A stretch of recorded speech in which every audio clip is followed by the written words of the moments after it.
La fin des vacances donc, et bientôt la rentrée. Dernière ligne droite avant la reprise pour les écoliers, les lycéens et certains étudiants. Ils sont plus de 13 millions à reprendre le chemin de l'école ou de la fac. Et parmi eux, des étudiants businessmen. Ils ont décidé de se lancer dans les affaires.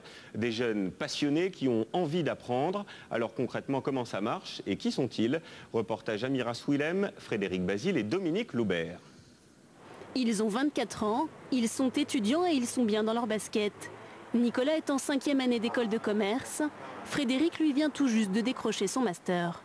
Et s'il rentre dans cette boutique de mode aujourd'hui, ce n'est pas pour faire des folies, mais pour les affaires. C'est cool de nous avoir mis ici. Ces chaussures, ce sont eux qui les ont dessinées. Leur entreprise, ils l'ont lancée il y a 2 ans, pendant leurs études. Le produit est là, donc c'est cool, non? C'est bien.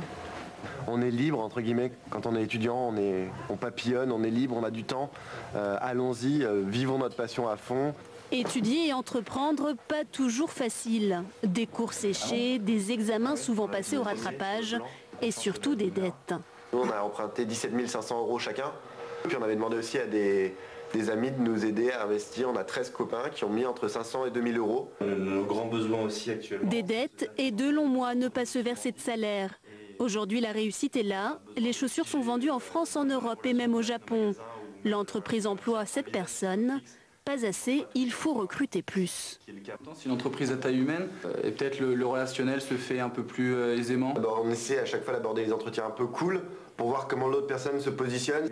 Monter sa boîte, pas de quoi effrayer non plus ces 3 étudiants d'une grande école de commerce. La création de leur entreprise fait même partie du cursus universitaire.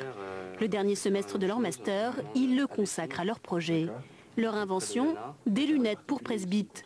Des montures à disposition des usagers dans les administrations. Une bonne idée qui a séduit les banques, elles leur ont prêté 100 000 €. Entreprendre à 24 ans, c'est pas forcément courant, c'est quelque chose d'assez atypique, mais on a aussi un capital sympathie. Se lancer à notre âge, ça séduit et ça plaît aussi souvent. Pas assez pourtant pour réussir. Alors leur école de commerce continue de les soutenir. C'est même un de leurs professeurs, spécialiste de la création d'entreprises, qui leur sert gratuitement de tuteur et de conseiller. C'est assez lisible. Après ça, moi, il y a toujours une chose que j'aime bien voir sur les plaquettes, c'est des éléments d'action.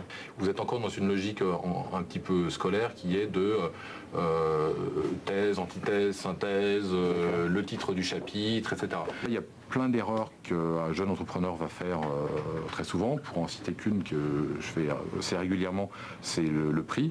Fixer un prix, c'est quelque chose d'extrêmement difficile, même si on l'a appris à l'école. L'an dernier, près de 9000 entreprises ont été créées par des étudiants ou de jeunes diplômés. Des projets qui, pour la plupart, dépassent les 3 années d'existence.